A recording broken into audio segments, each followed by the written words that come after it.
Basic concept number 8. 3 states of mind in marriage. And these 3 states of mind get married couples into all kinds of trouble. And I'll explain why. The giver and the taker create these 3 states of mind. And as I said before, the giver and the taker are the 2 parts of your personality. They're 2 very opposite parts. One part wants you to be caring toward others, and the other part wants you to care for yourself. They're both caring. The giver and the taker are both caring.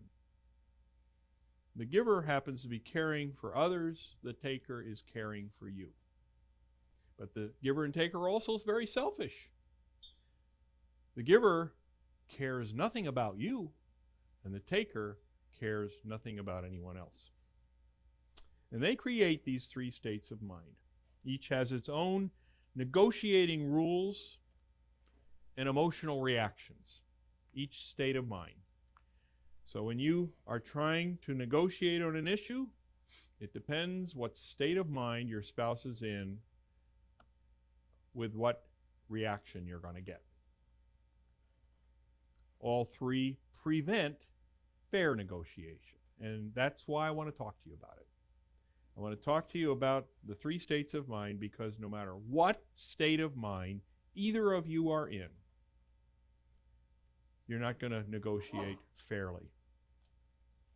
Let's talk about the first state of mind. This is the state of intimacy. The giver's rule is instinctively followed in this state of mind.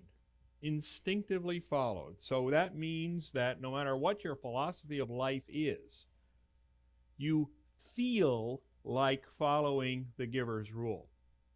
It's instinctive.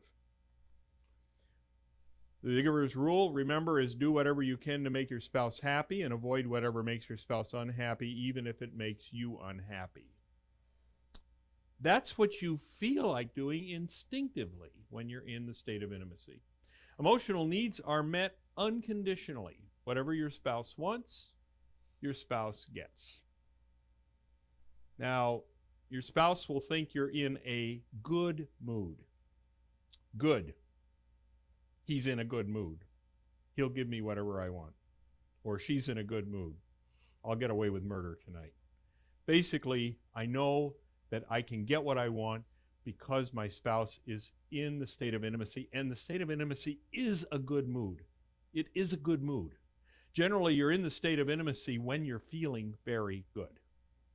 And that's part of why the giver's in charge, because the giver tends to be in charge of your life when things are going well for you.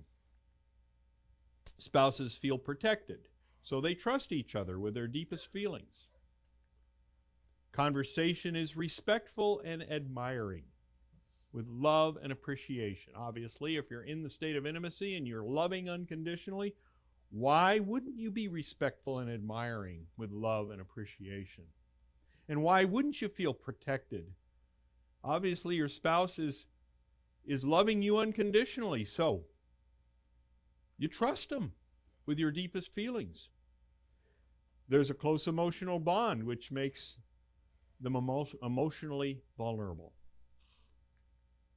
But habits are created that tend to benefit one spouse at the expense of the other. Was it good for Joan and Mike to be following the dictates of the giver while they were dating?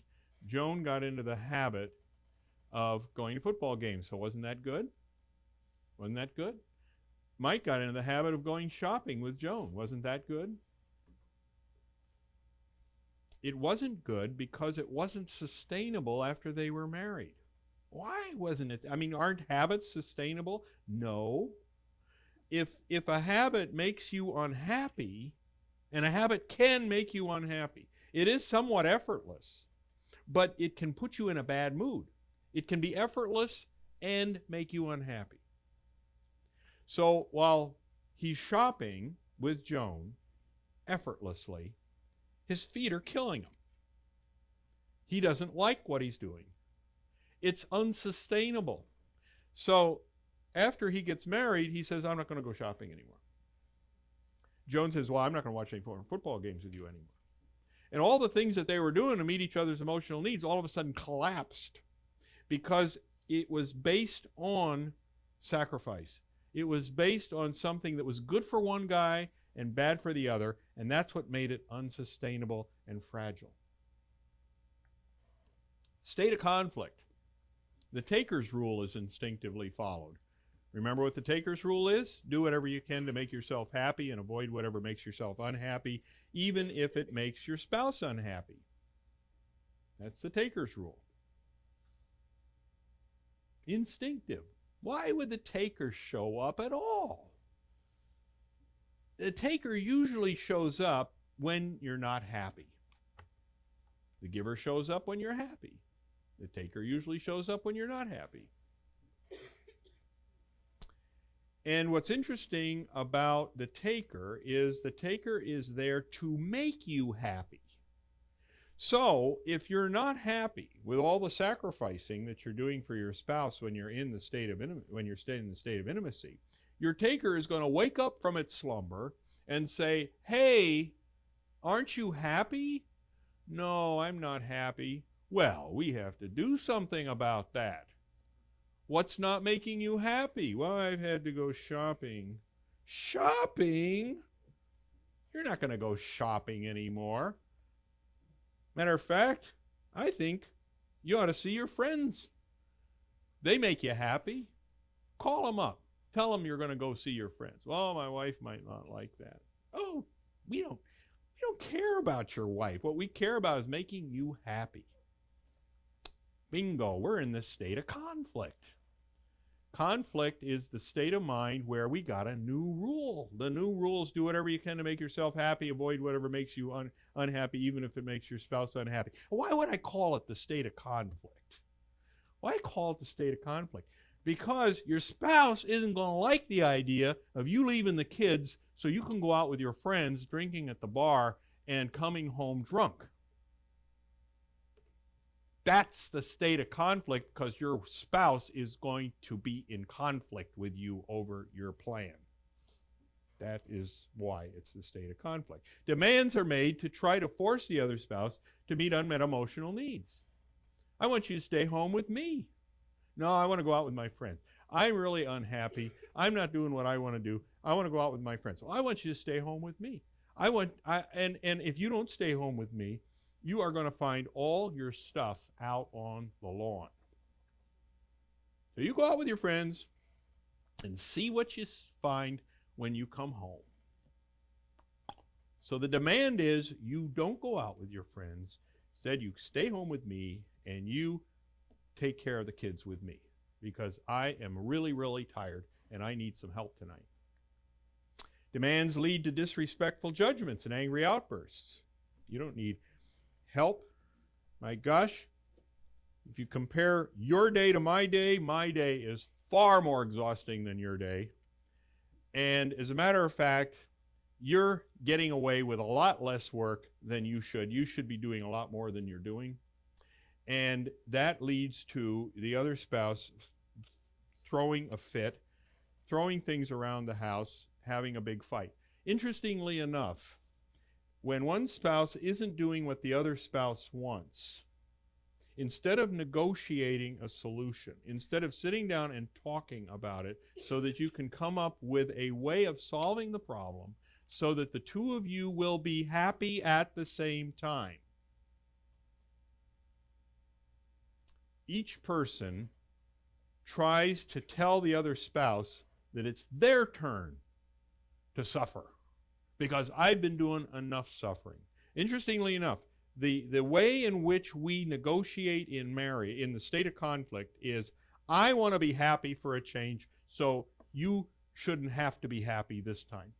It isn't how can I make you happy and me happy at the same time. That is not what's being discussed in the state of conflict. The state of conflict is I want to be happy and I don't care if it makes you unhappy.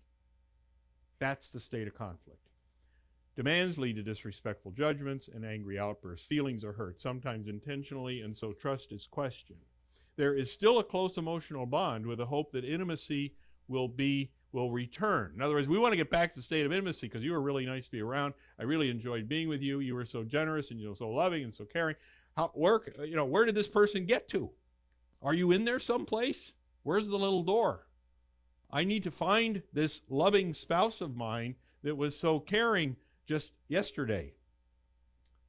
This ugly person that I'm seeing today, get back into your room. I didn't marry you. I married the other guy. But habits are created that tend to benefit one spouse at the expense of the other, but it's a different spouse. See, in the state of intimacy, I am letting Joyce do whatever she wants, and I'm sacrificing for her. In the state of conflict, I'm getting what I want and require her to sacrifice in order for me to get my way. So the way we negotiate in intimacy is is she gets her way, I don't. The way we negotiate in the state of conflict is I get my way, she doesn't. Now let's look at the state of withdrawal. There are 3 states of mind. There are 3.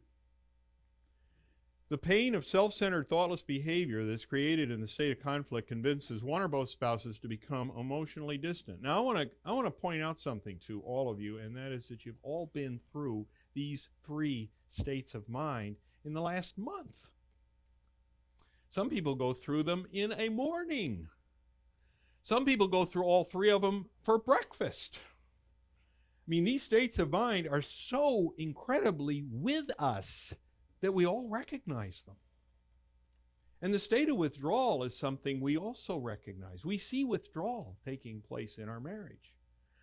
And the question is, what causes withdrawal? Why won't you talk to me? This is it.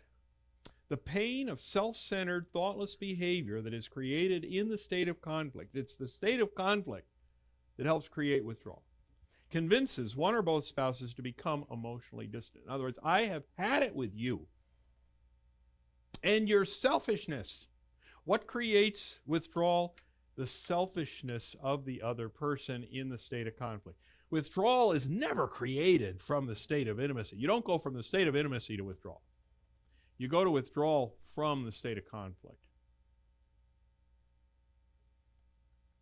The taker's rule is still followed, but there's no desire to have emotional needs met by the other spouse. See, it's interesting.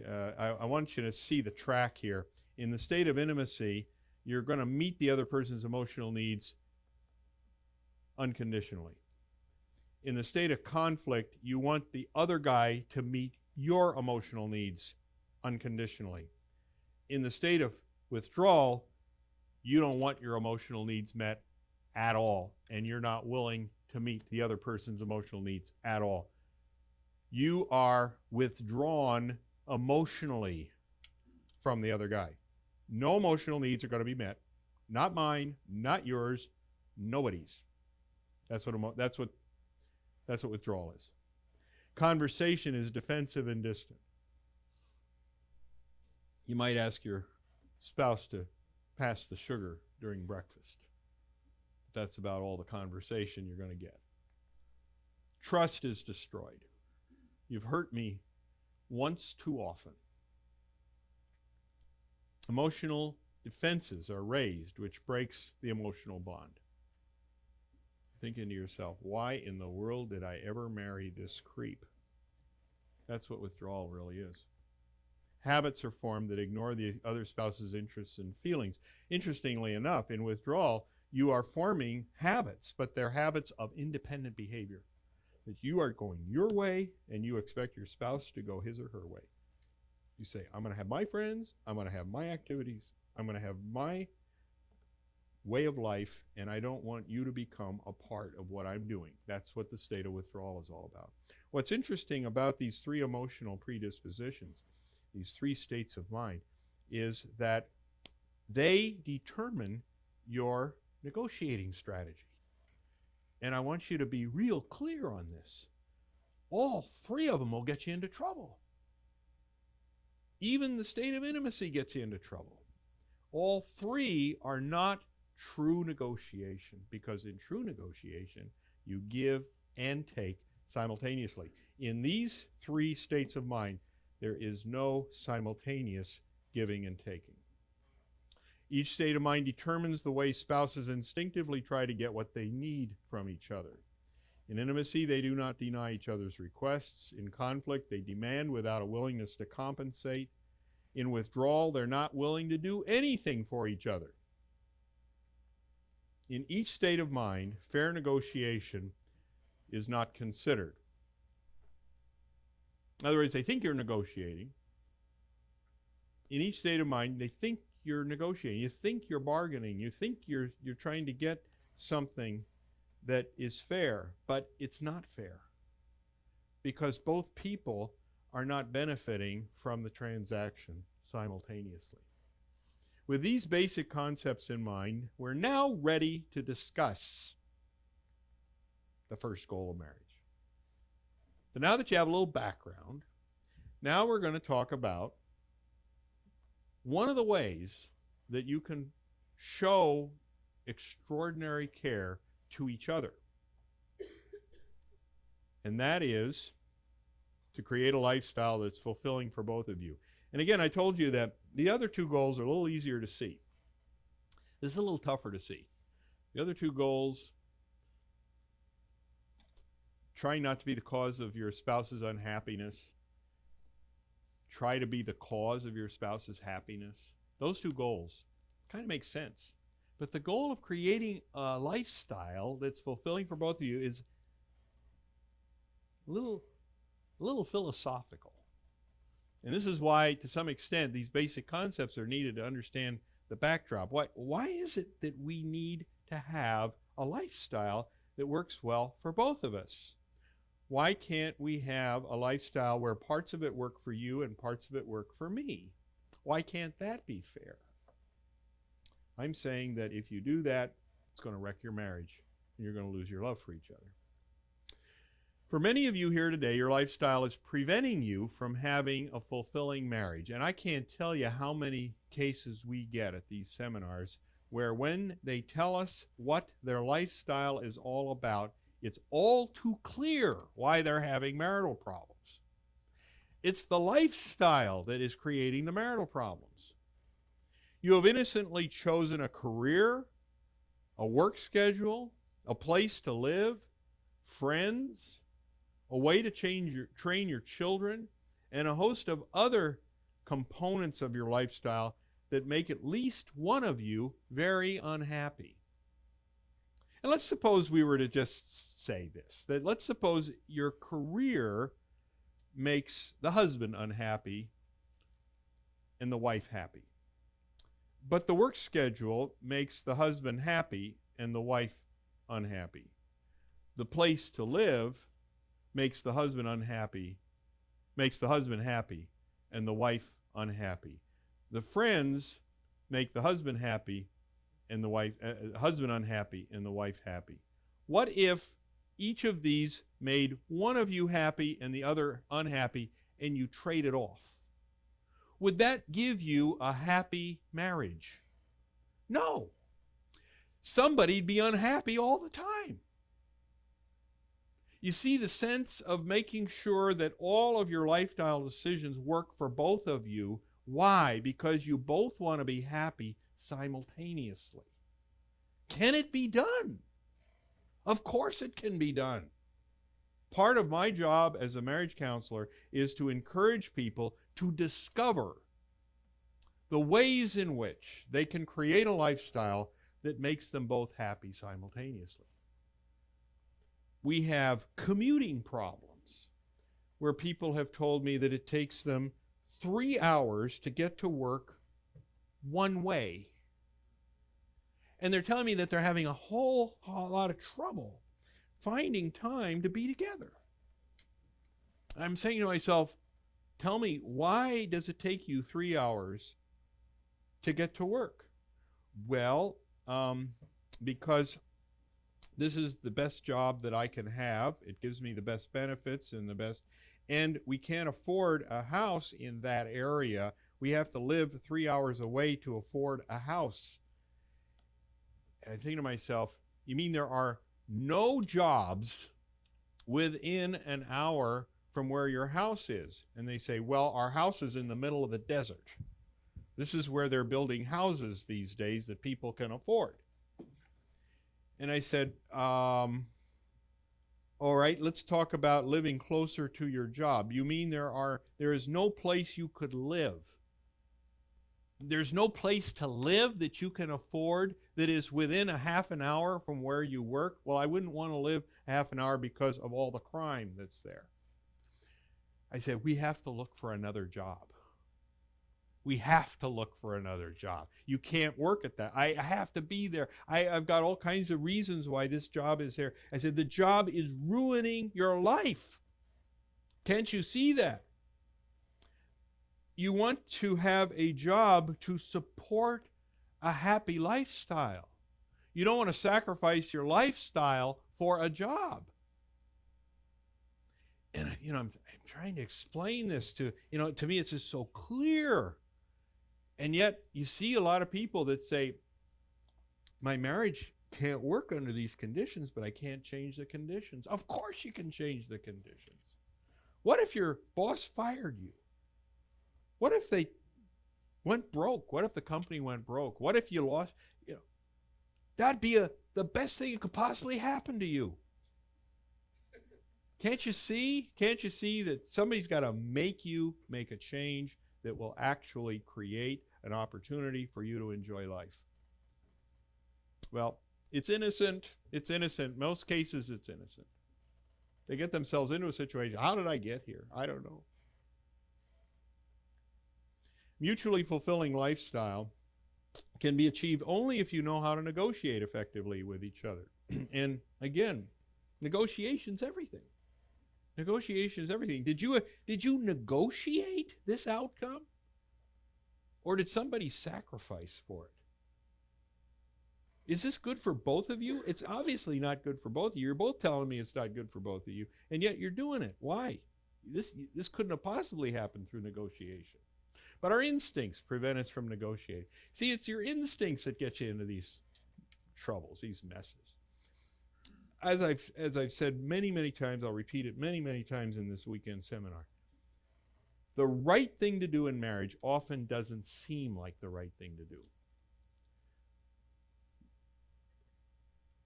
The thing that will make your marriage thrive is often awkward and uncomfortable at first, and may create more problems for you initially than just continuing on the same path you are.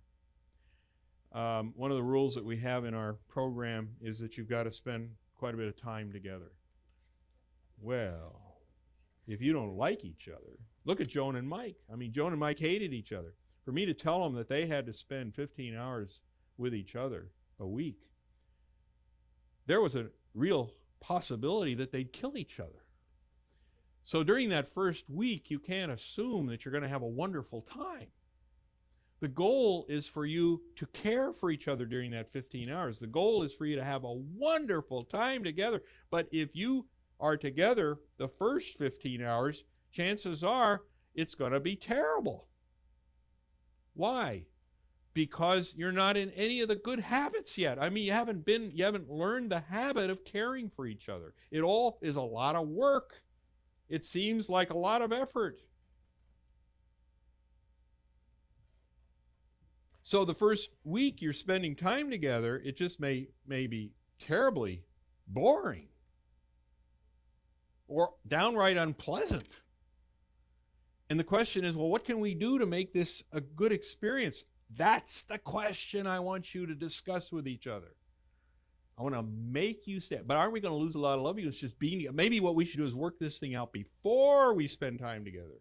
No. I want you to be together so that you can figure out how to make this an enjoyable time together. This is not instinctive. This is not what you would have chosen to do. This is something I'm telling you to do because it works.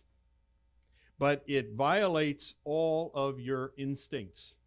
Your instincts are saying, I don't want to have anything to do with this other person. The love bank balance is too low. And so your emotions are saying, get away from this person. Dr. Harley saying, I'm supposed to spend 15 hours with somebody I don't even like. He's got to be nuts. So your instincts prevent you from doing the right thing, and it prevents you from even negotiating effectively. The giver wants us to give unconditionally, create a lifestyle that only benefits our spouse. The taker wants us to take unconditionally, create a lifestyle that benefits only us. Our states of mind prevent us from trying to find solutions that give and take simultaneously, create a lifestyle that benefits both of us. Instincts say that this is not the way it should be. Because our instincts are opposed to marital negotiation, every couple needs a rule to help override those instincts so they can negotiate and create a mutually enjoyable lifestyle. Now, I am telling you that your instincts are going to lead you astray, so you need a rule. What are all rules designed to do? All rules are designed to make sure that you don't make a mistake that you would be tempted to make. All of our laws are that way. Have you thought about every law? Every law is designed to prevent you from making a mistake that you'd be tempted to make if the law wasn't there. Well, this is what this rule is going to do for you. This rule is going to help you avoid mistakes that you are very tempted to make, because everything in you is going to tell you to violate this rule. And that is my basic concept number 9, which is the policy of joint agreement. Never do anything without an enthusiastic agreement between you and your spouse. It's an incredible rule. It logically follows that if you and your spouse could enthusiastically agree about everything in your lifestyle, you would have a fabulous lifestyle if you could come up with it. Now, what everybody's afraid will happen is that they're going to be sitting in their living room thinking about this until they die. And they'll say, I shouldn't have listened to Dr. Harley. Because it'll never happen. We'll never agree on anything, let alone an entire lifestyle. But the policy of joint agreement says that you cannot move forward in life until you agree enthusiastically. And the argument is that if you can find that lifestyle where you can both agree enthusiastically, you will both be happy, and it will be one piece of the extraordinary love, extraordinary care that I'm talking about in marriage. Because it means that you care enough about your spouse not to do things that are only good for you, that you're going to think about how to do things that are good for your spouse as well. A violation of this rule in every instance, every time you say, I'm going to do what I want to do, whether my spouse likes it or not, every instance of that is an act of non-caring. You're saying, I don't care how you feel, I only care how I feel, and I'm going to do what makes me happy. Now, the other violation of the policy of joint agreement would be that I'm going to do what my spouse wants, even though I don't want to do it. That's the other violation. And my argument is that that doesn't work either. It's not selfish, but it is not going to make you happy. It's not going to make you fall in love with your spouse. It's not what I want you to do. But the most common violation isn't that I'm going to let my spouse do anything he or she wants and I won't be enthusiastic. That's not the most common violation. The most common violation is I'm going to do what I want to do, whether my spouse likes it or not. And that violation is going to ruin your marriage. And it's going to destroy your love for each other. Policy of joint agreement helps create fair negotiation in marriage when instincts encourage spouses to be unfair. Like I said, your instincts tell you that this rule isn't going to work. Why? Because your instincts don't lead you to fair negotiation. Your instincts encourage you to be unfair. This policy of joint agreement is fair negotiation. It's almost the defining example of fair negotiation. This is what fairness is. Fairness is win-win agreements. If you're in business, you want your customers to gain from the product that you're trying to sell them. Otherwise, they won't be customers very long. Everybody here that's got a job negotiates with their customers in mind and with their company in mind. They are looking for win-win agreements. When you buy groceries at the grocery store, that's a win-win agreement. The grocer gains, you gain.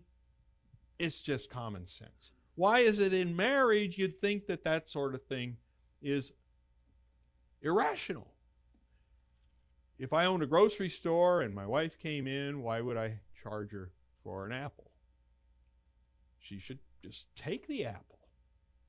Now you might think, well, shoot, she owns a grocery store too. She should be able to take an apple.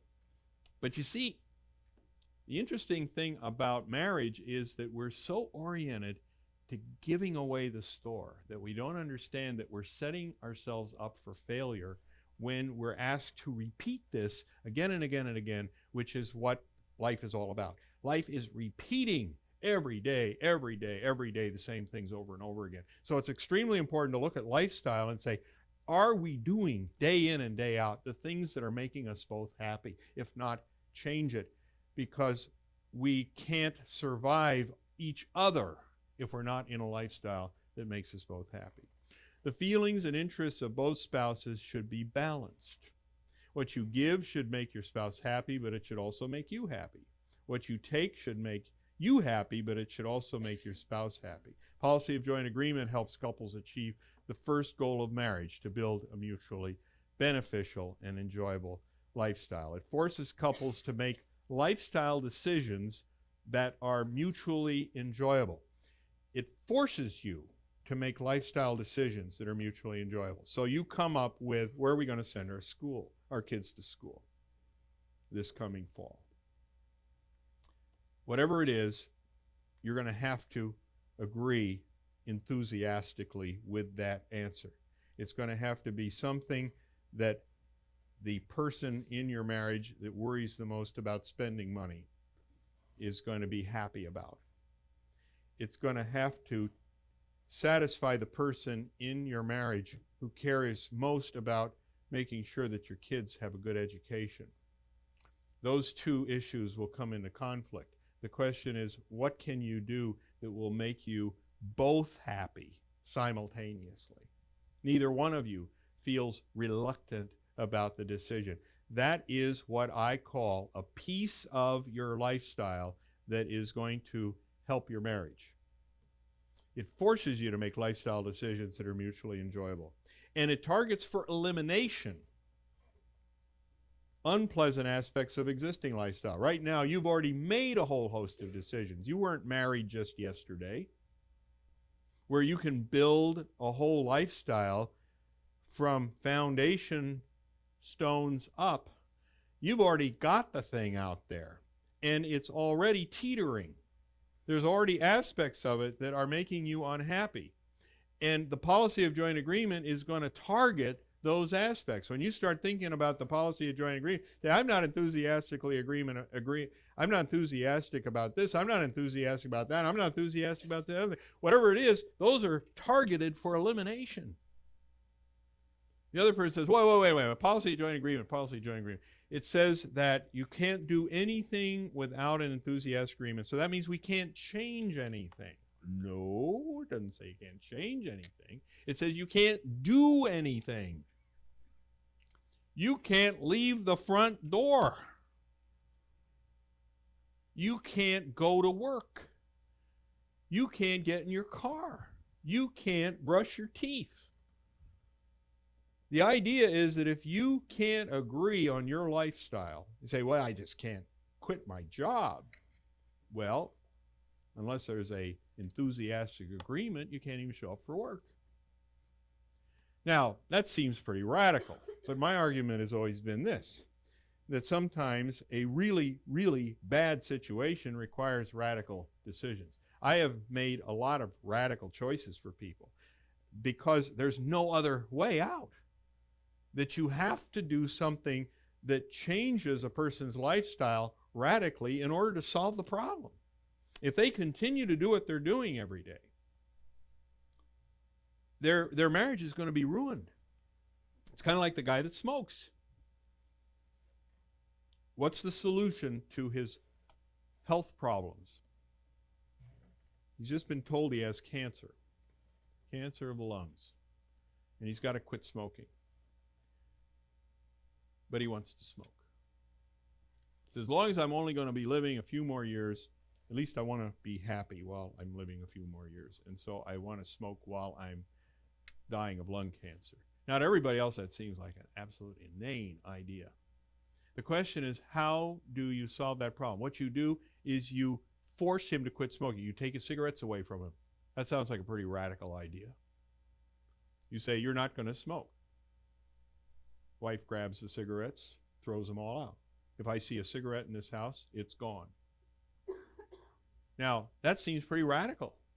Doesn't that seem pretty radical? And yet, it makes sense.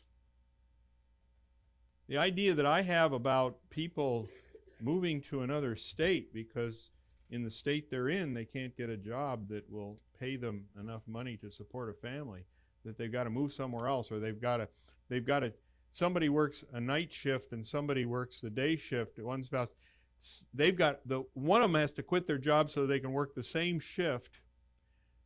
Why? Because they're going to destroy their marriage if they work those two shifts.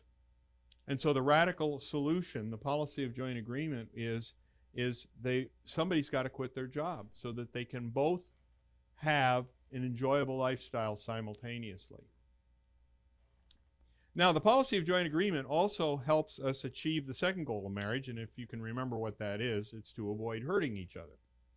And the way the policy of joint agreement helps there is it helps avoid the creation of habits that causes a spouse to be unhappy. Basically, if you're doing something to make your spouse unhappy and you've just started doing it for the very first time, policy of joint agreement, hey, wait, you can't do that. We haven't agreed. The thing never does become a habit. Habits are hard to break, but spontaneous behavior, initial behavior is easy to stop. You haven't gotten into a habit yet. You can just say, oh, okay, I won't do that. But it also targets for elimination existing habits that cause unhappiness, which is going to be your biggest problems. Your biggest problem isn't going to be getting rid of habits that hurt each other. Your biggest problem isn't going to be the eliminating new behavior that's hurting each other. It's eliminating the old behavior that's hurting each other. That'll be your biggest struggle. And then the policy of joint agreement helps couples achieve the third goal of marriage, which is to become each other's greatest source of happiness. And I'll tell you how it does that. First of all, it helps couples eliminate unpleasant efforts to make each other happy. Now, that is extremely important. Again, when you're in the state of intimacy, you're willing to let your spouse do anything just to make your spouse happy. You're willing to do anything for your spouse to make your spouse happy. And it can be very unpleasant for you to do it. The policy of joint agreement eliminates that. It says, I'm not going to be making you happy anymore if it makes me unhappy. And then it helps you create enjoyable alternatives that eventually become strong habits. I want all of you to meet each other's most important emotional needs. I want you to be lovers for each other. I want you to have a great romantic relationship. I want you to be affectionate. I want you to be intimately conversant with each other. I want you to be each other's favorite recreational companions. I want you to be admiring. I want you to be honest and truthful. But I want you to do these things for each other in ways that make you happy doing it. And that will not only ensure your spouse getting what he or she needs throughout life, but it will also make sure that you're depositing love units while you're actually meeting the need of the other guy, instead of withdrawing love units when that happens. The policy of joint agreement forces couples to be thoughtful when they don't feel like it. like I say, the policy of joint agreement has a general application to all sorts of marital problems. And once you get used to following the policy of joint agreement in very, very simple situations, you'll find that the policy of joint agreement, as a rule, will ensure your marital success. The trick is, are you willing to follow it? Are you willing to follow it long enough for it to work? The more compatible you are, the easier it is to follow the policy of joint agreement. If you're incompatible, you'll find enthusiastic agreement to seem almost impossible at first. Every time the person comes up with, I'm not enthusiastic about that, you think to yourself, oh, can I hear this one more time? I don't think I can survive it. And it will seem impossible to be following the policy of joint agreement when you start out as incompatible with each other. But if you force yourselves to follow it for just 1 year, and 1 year is not a lifetime, 1 year, you will become compatible. The policy of joint agreement makes you compatible. It makes you create a lifestyle that works well for both of you, and following it will become effortless by the end of the year. The policy of joint agreement is effortless for Joyce and I. If it weren't for that, we would be fighting all the time. We would have a terrible marriage. If I was doing whatever I wanted to do and Joyce did whatever she wanted to do, we would not be standing up here saying, we want you to have marriages like ours. We want you to have marriages like ours because we're in love with each other, we are compatible with each other, we have a lifestyle that works well for both of us, we are not hurting each other, we are meeting each other's emotional needs. That's why I want you to do what we're doing, because we are really happy with our marriage, and I know all of this really works. If you're incompatible right now, you can have that marriage. You can have it. But you have to follow the rule that Joyce and I have been following throughout our entire marriage. You will have eliminated most habits that make you incompatible and replace them with habits and a lifestyle that make you compatible. Policy of joint agreement helps find the solution to all marital conflicts because it encourages spouses to take each other's feelings into account whenever they make decisions. But how do you go about trying to reach an enthusiastic agreement? Well, that takes more time than we have, but we will go through it quickly. And you are going to be practicing this together over and over and over again. Remember, like the arm folding, you've got to practice how to reach an enthusiastic agreement, and I will give you the guidelines very quickly. Basic concept number 10, 4 guidelines for successful negotiation. And again, I'm going to go through it quickly now, but we have lessons in our program that will require you to go through it again and again and again and again and again until you get it right, until it's effortless for you to reach an enthusiastic agreement using the 4 guidelines. Guideline number 1, set ground rules to make negotiations pleasant and safe. Be pleasant and cheerful. Be pleasant and cheerful. That's a guideline. Smile when you are discussing a problem with each other. Okay? Don't make it an unpleasant experience. Make sure that it's something that when you say, you know, I have a problem that we need to discuss, your spouse will say, oh, that sounds like fun. Hey, that's the outcome you want to achieve. Avoid demands, disrespect, and anger at all costs. You're not going to have a pleasant and cheerful conversation if you're making any demands, if you are being at all disrespectful, or if you are being angry with each other. So don't do any of those 3 things. And if you reach an impasse, stop negotiating and return later. Guideline number 2, identify the conflict from both of your perspectives and respect those perspectives. Now that is a huge guideline, huge guideline. I have a problem. All right, tell me what your problem is. All right, here's my problem. I feel that we need to spend more quality time together, and with that quality time, I need more affection from you. I mean, it can be whatever it is you want. All right, let me understand what you'd be up against. Tell me your side of this. Why would this be hard for me to get from you? and you get the perspective of the person that is not meeting the need where you need the need met, and then you get the perspective of the person needing the need met. You get the perspective of the person that has the problem. The reason I have this problem is because of this and this and this. Now, if you say, well, you shouldn't feel that way, that's an absolute deal breaker. It's an absolute deal breaker. Never say those words. It's disrespectful, for one thing. And number two, you are arguing against a reality. They do feel that way. When you say you shouldn't feel that way, do you mean that I'm not feeling that way? Well, yes, I am feeling that way. You mean I could feel some other way? How do you suggest I feel some other way? Whenever you do this, I always feel bad. You say I shouldn't feel that way. How can I feel otherwise? Well, you can think pleasant thoughts whenever that happens. That whole line of conversation is incredibly disrespectful. Don't ever do that to the other person. Don't ever say you shouldn't feel whatever way you feel. Say, I want to understand why you feel the way you do and how you feel. Most marital therapy focuses special attention on this aspects of couples communication.